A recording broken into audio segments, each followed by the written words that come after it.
standing next to who I like to call the voice of my generation, Miss Mara Brock Akil. That's so sweet. Thank you. We love you so much. Congratulations on season 2 of Being Mary Jane and all of the nominations that you just kind of swept for this year's NAACP Image Awards. You.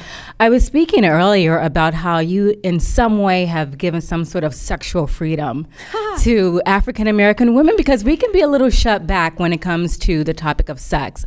So when you were going through the writing phases about this character, what made you want to be so audacious in her sexuality?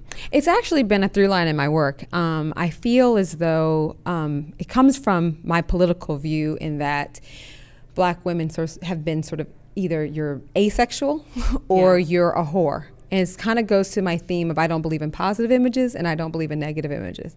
I think they're both as damaging because we don't live in those polars. We live in the middle. Right. We are human beings. We got here because of sex.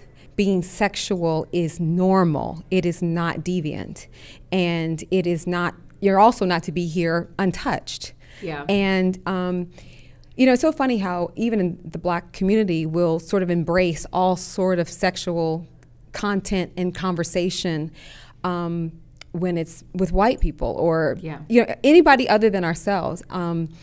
And I want, it's a part of being human. It's not the only thing.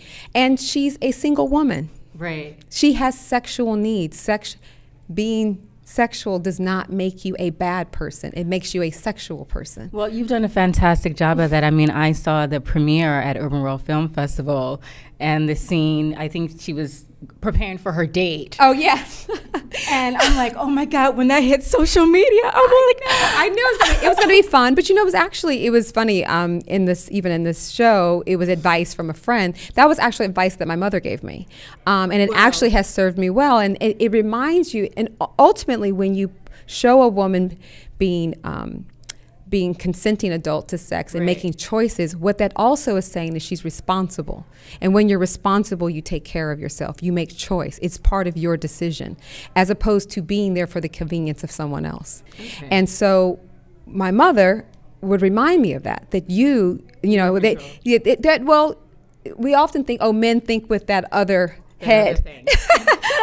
We have that other mind. Well, we have a mind too. We have another mind, and we need to be aware of that so that we are making choices because of that. And so that take the edge off so you can think clearly. I agree with, listen, when I saw it, I'm like, oh my gosh, yes.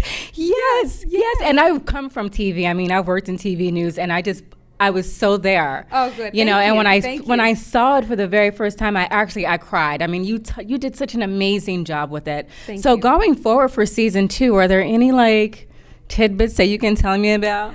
Oh, there's a lot of fun.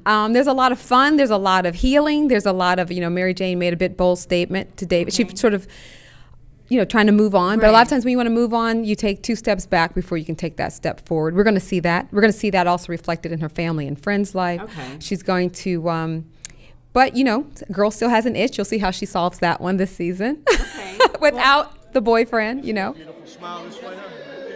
Is there anything next that you are kind of penning secretly? Well, it's funny. I'm an artist, and I can't stop. And a lot of times when I'm in the rabbit hole, it's funny. Being Mary Jane was born out of writing Girlfriends, meaning that character sort of came to me then. And so when you're in the rabbit hole, you're always sort of creating. And I am still in the area of women and the modern complex, you know, woman. And what is she going through? What's on our minds? How are we dealing? Well, the sort of the momentum of the show is to have a conversation. Throwing things out there. I don't think that I'm always right, but just just throwing topics out there, having discussion out there about what it's like to be human, the drama of everyday life. Let's just get it out there and talk. You're going to see tonight. I'm very proud of the premiere and sort of stirring the pot a bit in different directions. I'm not trying to answer anything, but I am certainly having a conversation. I think that's, again, social media allows you to continue the conversation immediately after a show. You can find your little group of people who want to talk about it. Get into it. Well, thank you so much for your time, Mara. Congratulations and all the best to you. Thank you for all You're quite welcome. Support. And I'll see you in Harlem. Oh, yes.